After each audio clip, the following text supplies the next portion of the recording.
Mutton ஈரல் பலருக்கு ரொம்ப பிடிக்கும். ஆனா சிலர் இது நல்லதா, அதிக கொலஸ்ட்ரால் இருக்குமா, யாரெல்லாம் சாப்பிடலாம்னு டவுட் கேட்பாங்க. உண்மையில மட்டன் ஈரல் ஒரு நியூட்ரியன்ட் பவர் ஹவுஸ். ஆனா அதை எப்படி சாப்பிடணும், யாரெல்லாம் சாப்பிடலாம், அதுதான் மட்டன் ஈரல். அதாவது ஆட்டின் லிவர். இந்த ஆர்கன் உடம்புல நியூட்ரியன்ட் ஸ்டோர் செய்யும் இடம். அதனால இது விட்டமின்ஸ், மினரல்ஸ், புரோட்டீன் நிறைய உள்ள ஃபுட். இதோ பாருங்க, மட்டன் ஈரலில் iron, vitamin B12, vitamin A, protein போன்ற நியூட்ரியன்ஸ் அதிகம். இது பிளட் ஹெல்த், எனர்ஜி, பிரெயின் ஃபங்க்ஷனுக்கு நல்லது. ஆனா அளவோடு சாப்பிடணும். மட்டன் ஈரலில் ஐரன் மற்றும் விட்டமின் B12 அதிகம். அதனால அனீமியா உள்ளவர்களுக்கு, பிளட் லெவல் குறைவாக உள்ளவர்களுக்கு சில அளவு உதவலாம். மட்டன் ஈரல் எனர்ஜி ஃபுட். இதில் இருக்கும் பி விட்டமின்ஸ் உடம்பில் எனர்ஜி ப்ரொடக்ஷனுக்கு மிக முக்கியம்.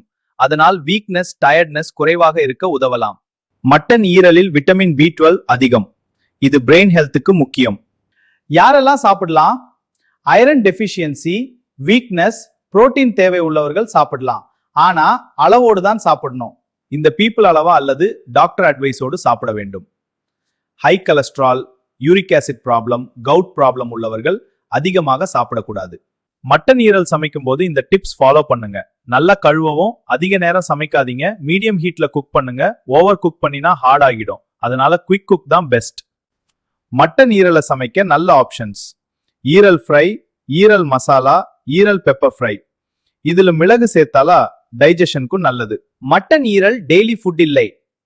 ஒரு வாரத்தில் ஒரு முறை அல்லது 2 முறை சாப்பிட்டால் போதும். ஆக மொத்தத்தில் மட்டன் ஈரல் இரும்பு சத்து, வைட்டமின்கள், புரதம் நிறைந்தது. ஆனா அளவோடு சாப்பிடணும், இல்லாட்டி பிரச்சனை வரும்.